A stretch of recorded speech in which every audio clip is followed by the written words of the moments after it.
我们现在虽然你交了钱给 ChatGPT， 你交了钱给 Gemini， 可是其实所有的这些运算的成本都是这些公司在做吸收的，所以他们的负担是很重的。这就是为什么现在的 AI 公司都没有赚钱啊，因为他的钱全部都丢到算力里头去了嘛。可是如果今天我可以把算力做这样的处理，那么当然我 DeepSeek 的负担就会大幅的降低了。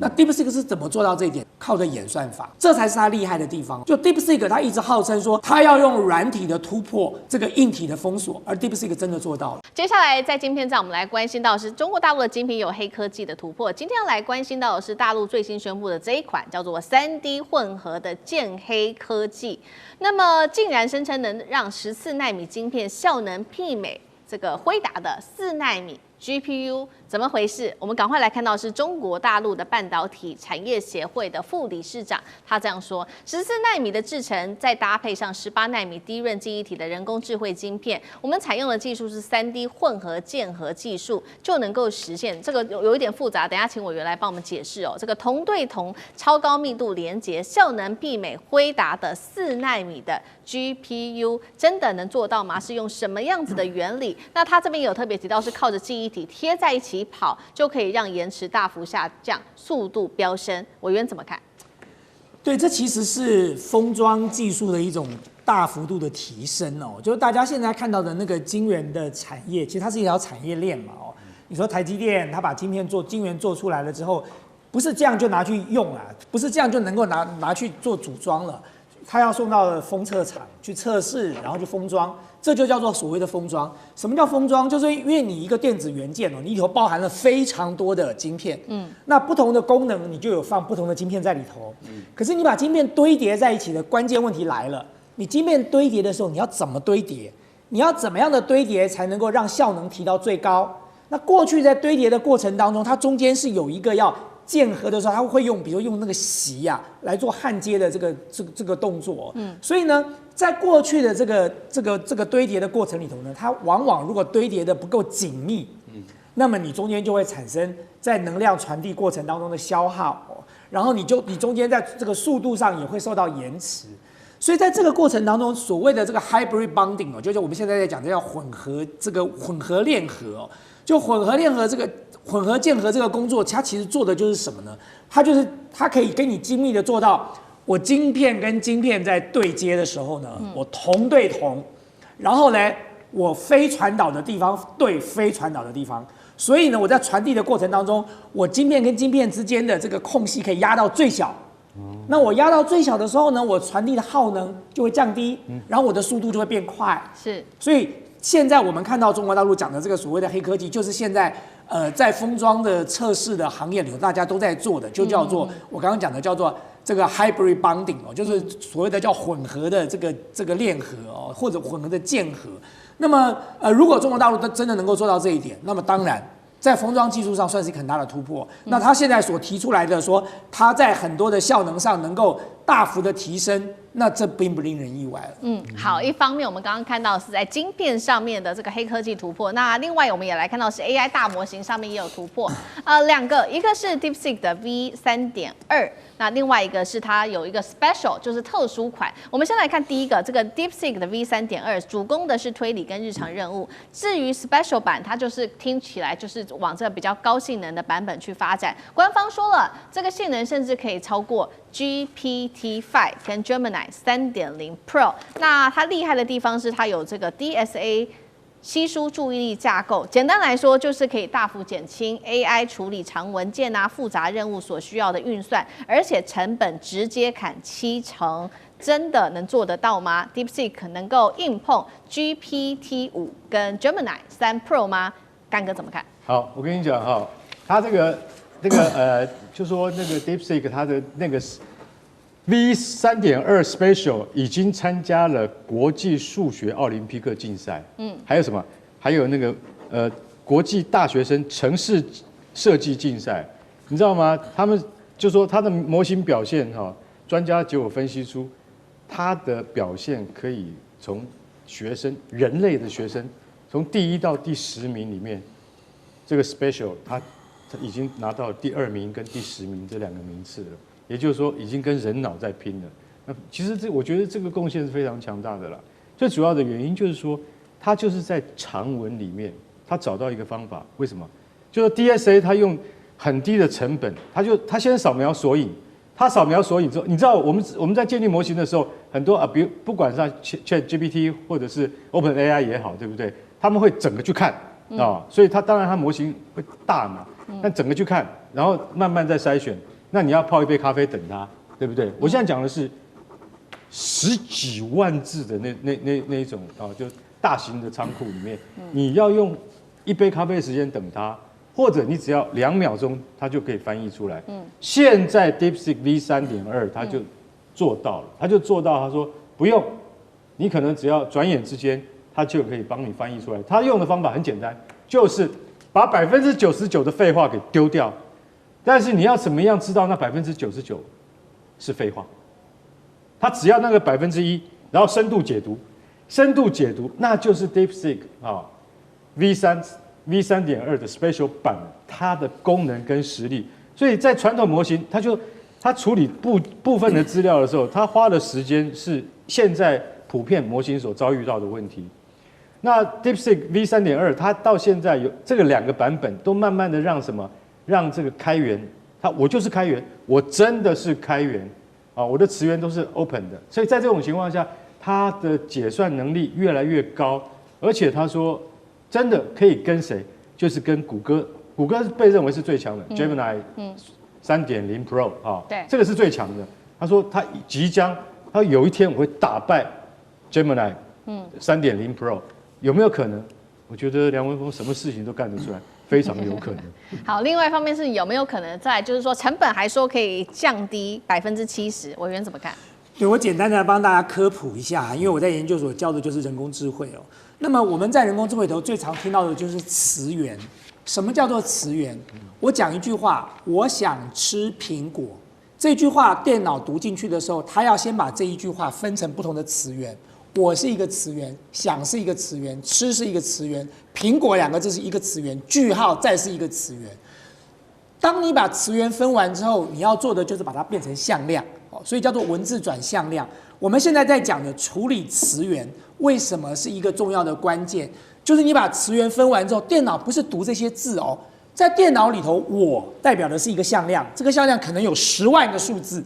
但是这一组向量进去，电脑读出来就知道，它这个就是我的意思。想吃苹果，它要这样读。那在它读的过程当中，对文字处理上最难的是什么？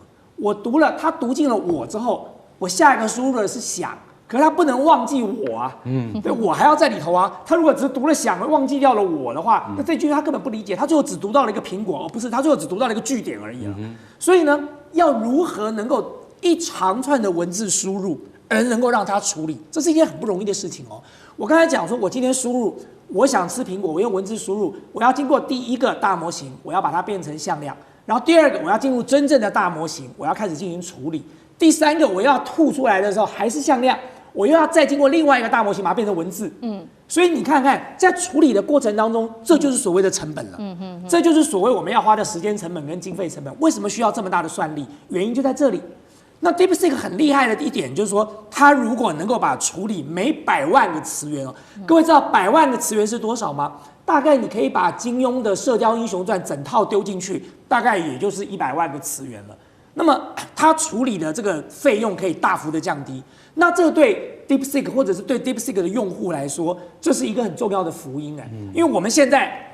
各位知道，我们现在虽然你交了钱给 ChatGPT， 你交了钱给 Gemini，可是其实所有的这些运算的成本、这些处理的成本，都是这些公司在做吸收的，所以他们的负担是很重的。这就是为什么现在的 AI 公司都没有赚钱因为他的钱全部都丢到算力里头去了嘛。可是如果今天我可以把算力做这样的处理，那么当然我 DeepSeek 的负担就会大幅的降低了。那 DeepSeek 是怎么做到这一点的？靠着演算法，这才是它厉害的地方哦。就 DeepSeek 它一直号称说，它要用软体的突破这个硬体的封锁，而 DeepSeek 真的做到了。好，我们刚刚看到的是 AI 的模型哦。那另外一方面呢 ，AI 的推理晶片，我们来看到它的供应量，未来可能会出现供不应求，也就是完全不需要用到辉达 H20晶片了。因为呢，现在数据显示，美国投行做的2025年底大陆 AI 的推理晶片供应量会是需求的4倍哦，会有供不应求的问题，一直到2030年。那这些缺口会由本土的企业、华为、寒武纪等晶片业者来补上。那么大陆的7奈米 AI 晶片的年产量到2030年，甚至预估会有爆炸级的成长，高达410万片。辉达执行长黄仁勋的噩梦真的来了吗？李博士怎么看？我看啊，川普推动这一个晶片，我把它叫做 chip war， 晶片战争。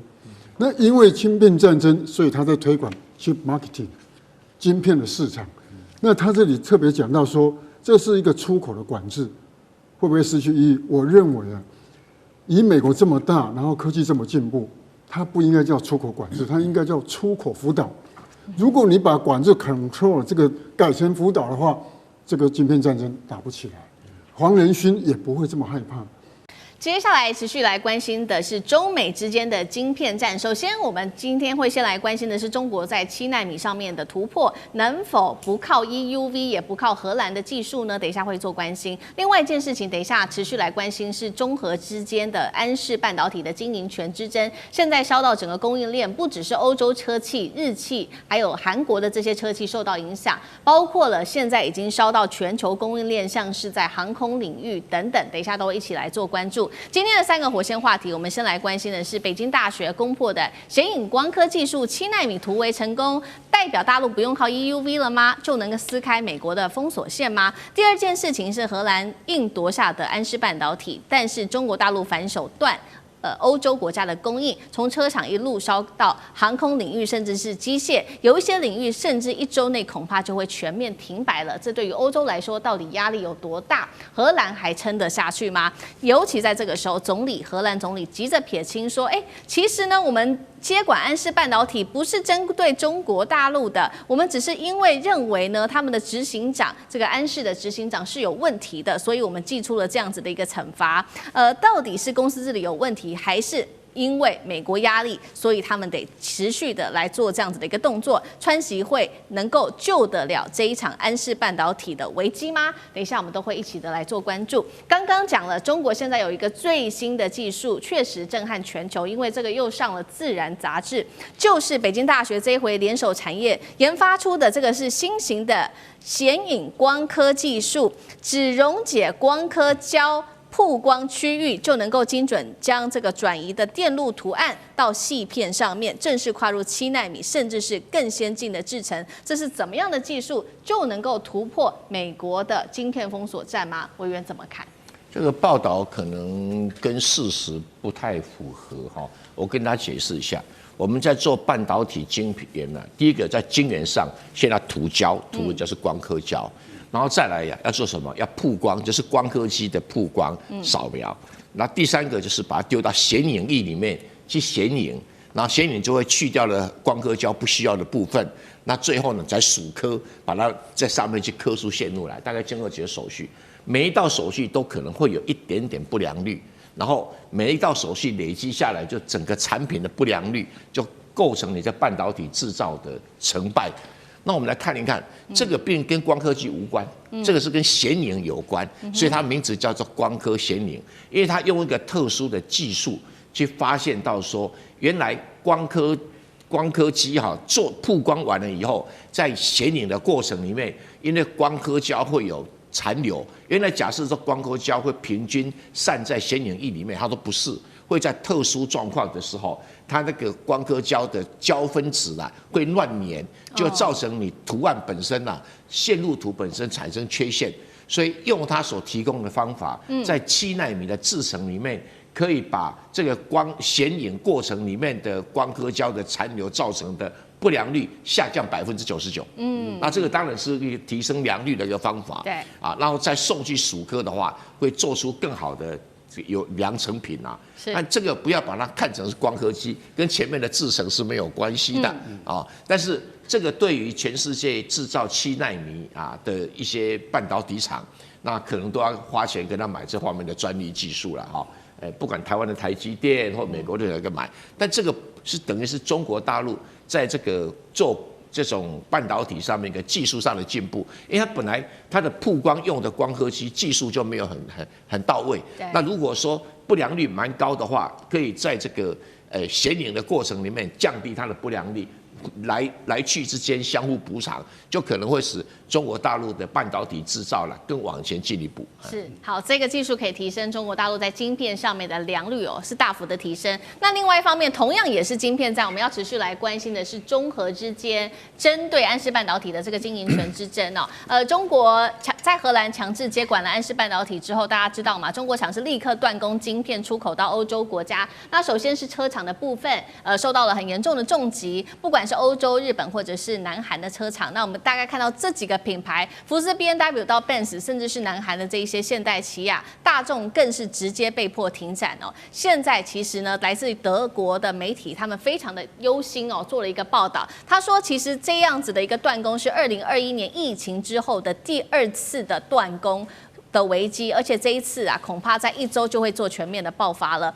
德国商报现在更担心的事情是，不只是车厂受到影响，包括了航空业跟医疗、国防在欧洲都会全面的引爆，尤其是供应链的公司，我们要来看到他怎么做分析。他说，光是欧洲的航空跟国防企业全部都是用安氏的晶片，机械工程领域高达95%，医疗领域更是高达了86%，代表说这3个重要的产业，刚刚提到的汽车、航空到机械，1周内恐怕面临停摆问题吗？杨老师怎么看？已经停摆1个厂了。大众汽车在德国专门做德国最畅销的就是高尔夫，那个 Golf 小车子，在这个礼拜已经停产，就停工了。那接下来大概平均可能20天，因为它有一些库存。那最快的话呢，就是大概如果它做调整，2个月之内就完全没有，所以可能就是20天之后陆续，不只是大众你说 B&W、宾士日本韩国的这些汽车厂，在欧洲的汽车厂大概都没有了。为什么？因为安氏半导体主要是提供给他们然后安氏半导体里面70%的封装其实就是在中国大陆，然后有多少每年800亿颗，800亿颗半导体，然后每一个汽车里面，如果是燃油车，至少用500颗；如果是电动车，用到1000颗；如果是智慧型的这个车辆，可能用到2000到5000颗一台车子。所以你就可以想象，这些车子里面它需要用到这么多，而它绝大部分都是依照安氏半导体。那现在你说这个就是美国对它的制裁，然后到了9月份的时候就延伸制裁你海外的子公司。如果超过50%的股份，也会在制裁的范围之内。那德国就荷兰就出手了。对，那真的是很糟糕。他不知道这个冲击会这么大。对，他出手之后呢，中国就反制，在中国的70%的封装不准出口。那这个时候，所有的用安氏半导体的这个各个国家的汽车厂，尤其在欧洲的，就会碰到停产。那 Golf 已经就是停工了。来不及在就是别的地方来补呢？这个来不及，因为这个量太大。那另外再做一个封装厂，那绝对这个缓不济急。而且要经过很多的这个验证，所以现在就变成一个你必须要立刻解决这个问题。我觉得大家现在都来看接下来川习会去怎么处理。因为问题还是出在美国啦。对。所以如果美国这边放手的话，那当然荷兰这边就会停下来，就跟孟晚舟事件一模一样。那甚至我们在讲，它比孟晚舟更夸张的是，它有点像是把就是中国在荷兰的安氏半导体把它给国有化，就让我想到50年代的时候，那个埃及把苏伊士运河国有化，当时埃及还是说得过去那本来就是在这个埃及的领土范围里面，但是你这个东西是被人家几百亿，当初超过300亿美元把它买下来的一个。那做一个不是太先进，但是大家都需要的，那你就看所有的这些德国的晶圆制造厂在法国有叫法意，还有呢就德国的英飞凌，还有一个叫做安森美，他们其实都把制造厂这种就是说成熟智能制造厂放在欧洲，但是呢封装厂通通都放在亚洲，像是这个英飞凌是放在马来西亚，然后呢安森美是放在菲律宾。那意法半导体的封装厂就在深圳，是那安氏呢也是在，因为它本来就跟文泰是做一个就是这个结合的关系，所以你现在我觉得问题要回到最关键，就是还是要在美国，对，美国自己要放手，你这种所谓的这种长臂管辖哈，你要有所节制，否则中国就会回敬你稀土啦。我觉得这一定已经是谈好的，是贝森核子还讲出来而已。是，好，我们就看看后面的发展。对，我们现在就是要关注的就是习川会有没有可能透过政治外交的智慧来化解这一场在产业经济上面安氏半导体的危机。那其实，在这个危机还没有解除之前，确实现在不管是荷兰的经济大臣，或者是这个欧盟的官员都非常的紧张，他们一直不断的打电话给中国。那接电话的人呢是中国的商务部长王文涛。那他们谈什么呢？就说，是不是能够帮忙解决一下安氏半导体的危机之外，还恳求是不是放宽这个稀土的出口，这是2件不一样的事情。那欧洲内部现在也都在反咬荷兰认为说你们这样子造成我们很多的困扰。他说荷兰你们就是挑起火线的人。那荷兰的总理他也在这个时候说，他在布鲁塞尔参加欧盟的峰会，告诉媒体说，这一次呢，安氏半导体的核心事件是执行长管理不当，我们不是针对中国的一个措施。突然间改口了，就说是执行长的问题。舰长您如何看？首先你要知道，像这次荷兰，不管你做什么，你的动机我不管，你是不是美国给你压力，是不是你基于国家的这个管理什么的，这我都不管。我们要看的是结果，结果是什么？结果你们对安氏这样子，那北京不会容忍这个事情的，因为现在各国都应该去想一件事情，连美国这么强大的国家，川普这么强势的一个总统，那么不讲道理的总统，北京都完全不理他，那你其余你能够让中国怎么样？荷兰啦、日本啦、韩国啦都不可能的，所以当你们要采取一些对中国的措施的时候，记住那个后果你要去承担的。其实中国现在所有做的事情大概都是这样。那第二个，我预测一下，就是这一次的川习会一定胜利成功。为什么？如果不成功，11月1号要征100%的关税，那是不得了的事。从上一次这个川普说要征100你知道当天那个加密货币的那个。有16万户被平仓，所谓平仓就是融资断头，当场损失了190亿美金，这是被断头的平仓整个加密货币的那个损失是9000亿美金，就因为那个100%的关税。然后第二天说可能是11月1号，不是那么快，还不一定，哇，立刻又涨回去。昨天才传出说我们这一次可能100%关税不会这个限稀土你知道今天股市涨多少？你们应该都知道，涨了461点，大涨你就知道它的这个对全世界的经济影响有多大。中美如果打起来，那是一个世界经济不可承受之重，所以双方的当事人都知道，我们不能够让它崩掉。那谁敢让它崩掉？所以他们会极尽一切的能力，让它有一点成就。而以川普的这种作为，就只要有一点成就，他经过过度的包装，我们这次是非常成功的，所以11月1号绝对不会征100。现在要来看到，其实也在为10月底的习川会做铺陈的，就是中国大陆打的科技战，来增加自身的筹码。最新消息，我们来看到中国大陆这一次很掀桌了，全面禁买辉达的特供晶片，多少颗呢？200万颗的库存，恐怕都要这个变成库存完全放在那边，没有人买了。接下来损失的金额恐怕达到了1000亿人民币，都会化成泡影吗？另外，今天也会来关心到的是中芯国际它自己自产的 DUV 要来冲刺7奈米，能够挑战艾斯摩尔的霸权地位吗？今天3个火线话题，我们会来带观众朋友看到的是中国大陆确实现在已经全面要来禁购最新消息辉达的任何特供晶片，200万颗库存会不会引爆危机呢？中芯的首款 DUV 曝光之后，它的7奈米会不会重击艾斯摩尔的霸权？最后我们也会来看到阿里最新出的这一款晶片，由平头哥来出席了。根据了解，性能是能够强碰辉达的 H20的，辉达将会完全的从中国大陆的市场被退出吗？等一下我们都会来做最全新的关注。先来看到的是刚刚提到的嘛，这个大陆北京进的辉达的特供，任何的 AI 晶片都不能再进了。这当中包括了这一款 RTX Pro 6000D 的伺服器。那哪一些科技公司大陆有下令不能再买辉达的晶片呢？包括了这些科技大厂，像是字节跳动动啊，又或是像是阿里巴巴跟百度，辉达这下可担心了。为什么呢？我们来看到它的库存，尤其到了年底啊，最多可能达到200万颗，这些库存到底积压在这边，接下来怎么办呢？而且每颗的金额高达了5万人民币，如果有200万颗，那不就有这个1000亿人民币都变成了泡影了吗？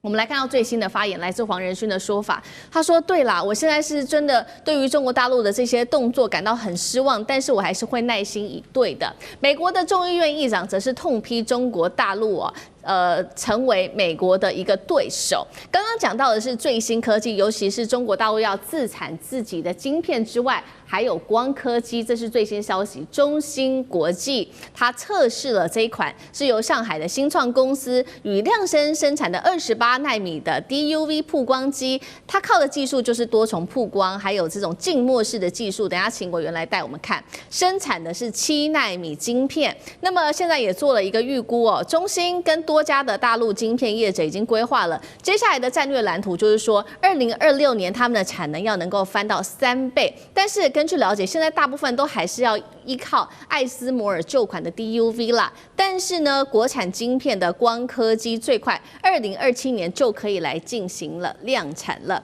这一款光刻机靠的是多重的曝光加静默式，硬生生的可以拉到7奈米，真的有这么厉害吗？能够再挑战5奈米，甚至挑战艾斯摩尔的地位吗？委员怎么看？大陆的光刻机是进步神速，但是目前还不能够挑战艾斯蒙所做的 DUV 或 EUV。原因在过去一段时间里面，大陆所推出来的 DUV 都还是属于干式的这个深紫光的光刻机。那至于浸润式的这个光刻机啦，是刚刚测试出来，这是大概是第一款媒体报道的中国大陆有浸润式的，就是镜头在水里面，你靠着水的放大作用，可以做得更精密一点的。但是这样的一来的话，它还是有些机构，它的机构的能量还没有办法做到一次曝光，所以必须多重曝光。那多重曝光，可以把28奈米变成14奈米，再把14奈米变成7奈米，目标是7奈米。那这样一个多重曝光呢，就会造成什么？它的良率下降。良率下降，它成本就会上升。对，那这个困难一直需要克服。所以他们透过新凯来去发展一种 patterning 的技术，就是说我重复曝光，我还是可以把它定位得很准。但是做出来以后，这个市场出来了，现在正是由中芯国际在做什么？在做测试当中，所以它还是属于原型机。那原型机如果测试到一定程度，大家觉得可以商用的话，那中国的第一台浸润式 DUV 的光刻机就会正式的上场。那目前还没有，还在测试阶段。但如果它上场的话，它成本价，据了解只有艾斯摩的60%。那这样一来的话，白菜价的光刻机就出来了啊。所以这个当然，这个消息一出来的话，中芯国际的股价的莫名其妙，biang就涨了8%，一天天涨了8%那就看未来的发展。那我知道中国有很多单位都很努力在发展光刻机，他们觉得不应该被美国掐住脖子。那这个浸润式的是谁发明的？是台湾台积电的以前的副总叫做林本坚发明，林本坚老师发明的这个不过这个是过去式，艾斯摩做的浸润式光刻机已经很进步很远了啦。那如果中国能够踩上这，它将是全世界第二款那如果这个成功的话，那像那 EUV 有人发展出光源，有人发展，可是一直都多不起来因为它是要很多的功能组合在一起的。那这个 DUV 是第一次中国自己组合成功，先预祝它这个一本万利至少已经先反映在股价上面了啦。那宽哥又怎么看？接下来会不会威胁到美国的晶片霸权等等？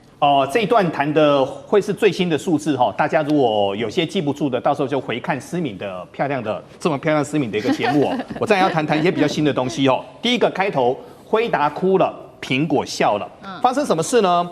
辉达现在呢，他们是很认真的要去符合美国的一个期待跟中国他们市场的一个需求，所以他们都推出了降规版的晶片。但现在中国已非无下阿蒙，所以简单的说，过去我要让你摆布，现在呢低规的晶片我不要买了。简单的说，北京现在已经说了哈，你跟政府做生意的呢，尽量不要去买辉达的相关晶片。所以现在卡住2个地方。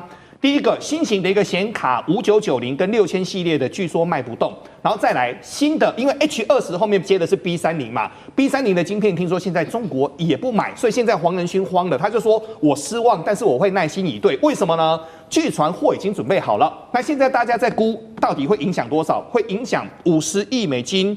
还是100亿美金，还是150亿美金？各位，这个还不晓得，因为这件事情还在现在进行式。好，为什么苹果笑了呢？现在中国很简单哦，苹果那一天据传来到台湾，在下单的过程当中，全台湾所有的厂商吓一跳，怎么下这么多呢？通常苹果在下新的一个订单大概是8000万只左右，这次苹果据传下到9000万只到9200万只，大家都说这个数字太高了啊，怎么会下这么多呢？结果库克说，我们这是有史以来第一次没有遇到华为的抵抗。那发生什么事呢？来龙去脉跟各位说哈，原来啊，现在北京把全力都在做 AI 晶片，所以现在全力在做 AI 的升腾910C 跟910D， 华为的晶片出不来啊。那华为晶片出不来怎么办呢？所以这次苹果新的17手机推出来的时候，华为没有新机来跟它正面对抗，所以苹果认为这次他们有办法在中国，在全世界这一次要大获全胜。这个是目前的做法，就是辉达哭了，苹果笑了。好，现在重点来了，回论到刚才思明所说的，现在中芯他们所做出来的这个所谓的宇亮生所做的这个浸润式的晶片，能用或不能用？目前去观察艾斯摩尔的现行，因为它目前的现行长期的股价在550上下，正负50块钱，目前这个现行没有破，所以大家都还在观察。但如果真的让它给成功的话，这个是天大地大的事。为什么呢？目前到2027年，中国还要开出9间到10间的成熟制程相关的晶片，所以大家都在担心那些成熟制程。为什么呢？未来的成熟制程势必它会白菜价。可是如果中国它这个技术往上提升的话，那我先跟各位说哦，未来的世界真的是一个世界2个极端。为什么叫2个极端呢？现在的美国很多的投行，他们最新的一个报告已经在说了。台湾的一个部分的话，因为我们所做的是美规的 AI， 那目前美规的 AI 包括了美国、包括了欧洲、包括沙特阿拉伯、包括日本等等，他们都还在扩产当中，所以我们这边还是很棒，这个没有问题。但中国现在它要自给自足，中国自给自足有它自主的一个 AI 的情况之后，它现在的晶片如果真的能用，他干嘛让美国掐住他的脖子？所以呢，根据最新投行的报告，跟全世界能够抓到新的一个资料，就是这一波正在最关键中的一个关键。所以黄仁勋在等，苹果笑了。但如果中国它未来的 AI 真的能够自主，回到刚才老师所说的，中国的 AI 的晶片没有美国领先啊，它怎么做呢？各位 ，AI 的晶片不需要很小，它的机房可以大。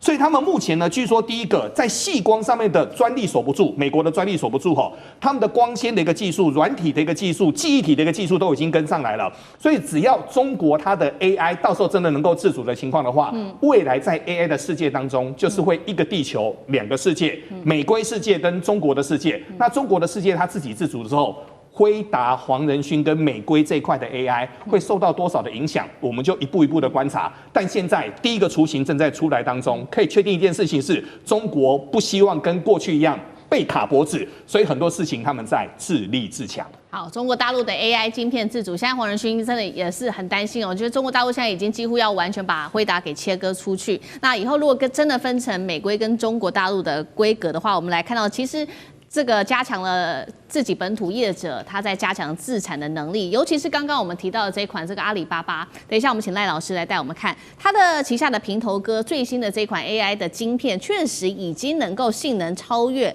辉达的 A800了。这一款 AI 晶片叫做 PPU， 然后根据了解是跟美国最新的，也就是辉达的 H20， 它是可以程度差不多的。赖老师怎么看？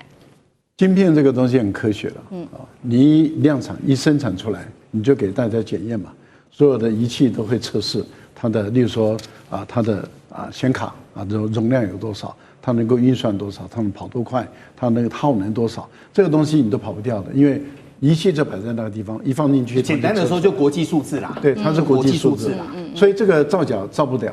是。那这个数字就一拍两瞪眼嘛。所以当阿里的这个晶片一出来了以后，对于这个 H20来讲，对辉达来讲，那当然不是一件好消息嘛。也就是已经做出来了。那过去有升腾910D、910C，那现在阿里自己本身也做出来了。好，那我们就来看了刚刚宽敏兄他所提到的一个很重要的一个概念，就是说大陆怎么样让自己的企业自立自强。对，自立自强不是一句空话，自立自强是要把你养大。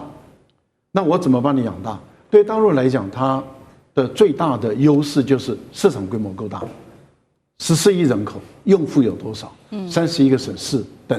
那这么大的一个规模，也就是说，一个中国大陆，你美国才3亿人口，你再加整个欧洲，也不过就是4亿多人口，7亿多，你再把日本、再把加拿大都加起来，你也不过是8、9亿，对，还是比这14亿少啊。对。可是通讯系统这种东西，手机或是移动或是电脑，那这个部分在大陆已经基本上来讲普及化了。所以它已经不再是说少数人或者是只有某些精英他们在使用，它已经是全面性的普及。好，那普及的话，就是它市场规模够大，而且它市场规模比你美国能够联合起来的盟国的总和都还大。那这样的情形，我们就来看，那大陆做了什么？李强这一次就到了青海去了嘛？对，他到青海干嘛？去看中国联通，看中国联通什么呢？三江源的数据中心。那看那个数据中心干嘛？他就告诉你说，我数据中心所有的晶片全部是国产的，里面就是有阿里的这个平头哥的这个晶片在里面的，那就代表什么意思？代表就是说我中国的联通网络通讯，所有的他们所需要的这些数据的晶片，中国已经可以自给自足。好，那当然，他们告诉你，厂商告诉你说我的品质好，我已经可以自立自主。数据中心说我大量购买。然后接着就开始下令了嘛？对，下令什么？你字节跳动也好，阿里也好，百度也好，你就都不要再买英伟达的了。那也就是英伟达有3大特点：不环保、不安全、不安全，对不对？不先进嘛。这3大特点都是不的话，那就是之前我是劝说你不要买，它不安全，你还是执意不听。那我现在已经明白告诉你，就是不可以买。那在这个情形下，大厂不买，那就是小厂买。这个郑元兄上次有跟我们解释嘛？对于英伟达来讲的话，你一个小厂买个几十颗，买个300颗，那我要给你做服务，我要怎么超死啊？对，大家看的是大厂，可是现在已经明白告诉你，大厂就是不准买。那你大厂敢不敢买？坦白说，马云之前不是意气风发吗？嚣张的不得了啊！还在退出经营，还在川普的第1任的时候，你怎么讲的那么温和？退出经营层，还在川普没有说到会罚1500亿啊？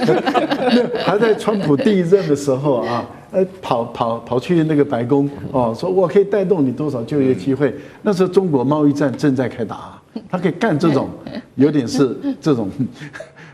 像我们的郭先生一样的这种事的话，那你想，那就退出经营股嘛。那现在悄悄的又回来了，慢慢的又回来了，那就代表什么？代表就是说，在大陆啊这么大的一个经济体，一家公司的老板，你即使你说你的资本额再怎么大，以大陆来讲，官股都有的啦。没有说。这个你可以任意妄为了，可以恣意妄为啊！民族大义啊，要守得住啊！好，那我们问题来了，也就是当大陆下令了以后，你觉得有哪个大厂敢偷偷的再去买英伟达？黄仁勋当然整个脸都惨淡嘛。对，为什么？因为 H20已经卖不出去了，这几十万颗相对来说也落后啦，也落后现在也落后。没有，那现在特供版的。B30也不卖了，也要卖，但是他们说不买，中国说不买。因为3年美国不让他卖，目前还没有批准。许可权还没来，还没来，对。所以你可以看到，这个对于黄仁勋来说的话，不过我觉得黄仁勋再怎么样，他还是这个华人啊，中华子孙啊，他不会像祖克伯那样啊，一翻脸以后就那个栽赃抹黑，他不会。我觉得修养好。修养好就是有机会，不会像祖克伯一样脸就黑到底了。好，今天在晶片站的上面的消息，我们带观众朋友来看到的是中国大陆的最新科技哦，奈米压印再加上硒之光刻机，现在透过双核来突破美国的封锁。另外一方面呢 ，DeepSeek 现在正式的收服了特斯拉。那么中国大陆的 AI 晶片自主元年正式的到来，今天我们一起的来做解读。这个呢是号称盖章式的黑科技，今天要带大家来关心的就是这个日前宣布的奈米压印光科技现在正式的交付了。现在说呢，这个交付之后可以绕开美国长达10几年这个 EUV 来自于它的封锁。那么另外就是光刻机硒之了，它的精度上次带观众朋友看过，这个精度已经逼近了艾斯摩尔的进度。那奈米压印又是什么呢？它其实不需要像是 EUV 这样子比较高难度的光源或者是光照，它可以采用的是物理压印来做这一些比较高阶的晶片，而且呢，不管是在价格或者是省电度上面，都已经大大提升，可以卡位在先进制程。我们也来带观众朋友比对一下艾斯摩尔的 EUV 跟中国大陆它的这一款奈米压印的这个优劣势来做一个比较。首先呢，它的光源就已经不一样了。艾斯摩尔这个采用极紫外光嘛，那么大陆的奈米压印是模具来做压印，重点是这个价格呢只有大约1/10以下。艾斯摩尔的一台机器是1.5亿美元。那么接下来中国大陆会采用完全的国产自研来打破来自于西方的垄断。节目一开始，请教委员怎么看这一台最新的科技奈米压印光刻机正式交付它的意义，还有它的盖章的难度又在哪里？接下来大陆不会被 EUV 卡脖子了吗？委员怎么看？简单的来讲的话，是中国大陆在做这些半导体的制造设备是已经有了很快的发展，但是要距离艾斯摩尔的光刻机啊，还有很遥远的路途要努力。话怎么说哈？比如说我们看硒之光刻机，它是一种用电子束，它不是用紫外光。那电子束有什么好处？它的好处就是说，那个精密度可以到0.6奈米。已经不是什么2奈米、3奈米，可以到0.6奈米，但是它缺点是什么？它光一个可能要刻10个小时，所以对，所以变成说，那跟那个紫外光是一下子咔咔咔咔咔可以几百片出来，不太一样哈。那这个表示说它是科研用的，它是试产用的，它是在做设计用的，而不是在量产用的。但不管如何啦，反正它这种电子束光刻机出来已经很久了。大概每个半导体厂都有这种设备，那这种设备以前中国不能做，那终于做出来的，但是它市场不大，就是你想实验室啊，或者试产用的啦，不大，而价格也不高啊，所以有了第一步，要百尺竿头更进一步，因为艾斯摩尔的光刻机是用深紫外光跟极紫外光，那这两个的设备比较复杂，比较昂贵，可是从产量来讲的话，表面上你硒之的电子束光刻机便宜，可是你一个月生产不了几片，人家是一个月可以生产成千上万片，所以相较这样，它的单位成本还是比你便宜，所以这一点还要再加油。至于中国的奈米压印最早发明奈米压印呢，其实不是中国，是 Canon。那现在奈米压印简单的道理就是用树脂、热树脂啊，去把这个半导体图案很精密的印到这个晶片上面去，原理上很简单，可是要做到很精密就很难，而且要做到那个良率很高，很难。所以目前我也讲，中国虽然已经做出来的，日本也做出来的，但是市场上没有人买。为什么没有人买？实验的可以啦但是因为涉及到我去接一个订单，有一定的交期，还有一定的良率。还有很多很多的限制条件，所以他要靠这个来取代艾斯摩尔，目前还做不到。但是未来展望很高，为什么展望很高了？大家会觉得我现在这个数值不好，我可以找更好的东西啊！我这个压印的精度不够，妥善率不高，有没有别的办法可以改善？因为反正它成本低嘛，在投入改善的这种潜力很大。所以很多人都对寄予厚望，也许有一天我不要什么深紫光啊，什么极紫光啊，我光什么光复印机就可以了所以这是一个人类进步的一个想象空间是蛮大的。那中国大陆已经做出一个初步的一个方案出来，它取代的对象是 Canon 的奈米压印机，还不是艾斯摩尔的光刻机。但是加油，说不定有一天能够突破。好，有矽资也有奈米压印，现在备受前景看好。那也在中国大陆同一个时间，就在这2款发布的期间，我们看到它也点名了，接下来就是完全不使用辉达的 H20，因为他认为它有后门的一个漏洞哦。那为什么他有这样的底气？是因为它有这2款很重要的新科技吗？将军怎么看？我想最近辉达20原来最早的时候，这个中国想要买，但是美国因为 DeepSeek 说做出来这个大数据啊是用 H20做出来的。所以美国川普就禁了，但是黄仁勋去跟这个去跟川普谈了半天，那现在又开放，就反而现在中国不买了说中国就提出它有就是不够安全、不够先进，也不够环保，反而这很明显就是中国应该是有所底气，才会说是不买黄仁勋的 H20。那我相信这可能是中国开始有这个底气出来了。就是说，它在这个半导体方面，它制造的工艺来讲，已经有所突破，有所发展。那当然，他希望未来来讲的话，中国采用自己的，因为你必须要有资金进去，这家公司赚了钱之后，它才可以继续去发展它自己的这种半导体的晶圆制片事业。如果说他都跟外国买，他没有资金，厂商就没有能力去做嘛。对，我觉得这是一个良性循环了。那有关于矽资跟这个艾斯摩尔的这种EUV， 还有这个奈米压印我想用比较简单的方式跟各位观众讲，就知道我们知道一片晶片上面其实有数百亿个晶圆体在上面，它是上面很多很细的细。那这个晶体跟晶体之间的间隔距离是到奈米等，也就是非常非常的小。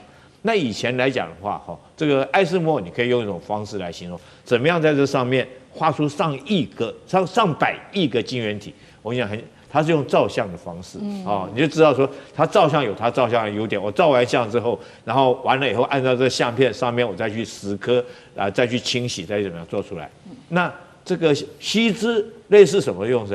它是用一支可以很细的光束笔去上面画。那你想想，我用画，我虽然也可以画出来，但是我速度已经比较慢，对不对？我用照相，你看一次我就可以照几张相，但是有人画，我一定很慢工才能够出细活。可是矽资有一个好处，它适合用什么？用量子电脑、量子晶片就可以用矽资，它有它的专长。那这个奈米压印，顾名思义，它就是压印嘛。那我刚刚讲说这一片，你用照相的，他用画的，我跟你讲，他这种什么用盖章的。它盖章了，盖章就比要用画的快跟啪盖章但是盖章会有几个问题，第一个就像是刚刚蔡委员所讲的，你这个章下去跟下个章要很准，那个误差不能到奈米级，你知道？你说误差到奈米级，你这个就良率就不高了嘛，必须这是他第一个要克服的。当然，它这个机器可能比较便宜但是它适合做什么？其实它有它适合能够做的，听说类似那种就是记忆体的晶片来讲，它比较适合大量生产。但是逻辑晶片的话，可能还是要艾斯摩。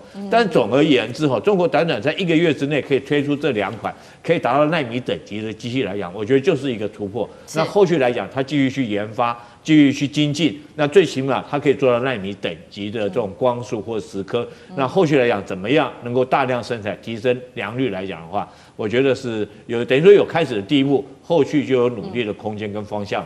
好，2款奈米等级的新的技术、新的科技，这是在硬体上面的突破。那我们也要来看到，其实，在硬体之外，软体现在说也同样迎来高光我们要来看到的是呢 ，DeepSeek 的 V3.1 在深夜无预警的上线了，而且这一次最大的亮点，他们特别强调的就是这个国产晶片最优化。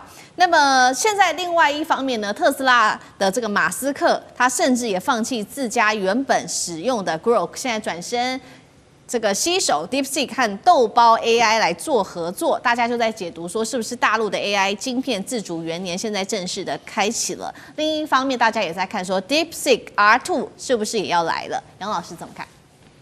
就是在22号上礼拜4的时候，突然 DeepSeek 的这个 V3.1就发布，完全符合这个梁文峰的个性，非常低调。他没有任何的宣誓，没有任何的记者会，没有任何的东西，他就发布了。那这个跟去年12月他发布 V3 也是一模一样。然后呢，12月发布 V3之后，1个月之后今年的1月 ，DeepSeek R1 就出来。那 R1 出来才是就是说晴天霹雳啊，全世界都注意到，哇哦，有一个 DeepSeek R1，而且是开源的，哦，好用啊，我还经常用到现在。那大家一直在推论说，它这个 R2 什么时候会出来？哦，那中间这个里面的过程就是你要用怎么样的晶片？哦，谁来帮他制造？是要国产的呢，还是要用 NVIDIA H20 还是别的？当然不可能别的，现在市场上就是 H20。那大陆的这个政府方面对于 H20的这个问题一直有一些疑虑，所以呢，作为中国最主要代表的就是这个 AI 大模型当中引起全世界关注的，它当然尽量可能要去配合用。所以在差不多2个礼拜前呢，就出来一个消息说要跟华为的升腾去配合，结果一直没有办法达到满意的结果。华为甚至派一个团队在 DeepSeek 的办公室，可是事实上这个可能就是说只是一个在调试的过程。那现在 V3.1 出来了 ，R1 什么时候会出来？会不会是下个月？那又是一个会撼动全球的，尤其是这一次的 V3.1，它用的那个设计的款式其实国产的晶片都可以做得到。它那个叫做 U18MOFP8，而可以做得到的，除了华为的海思之外，还包含寒武纪啊，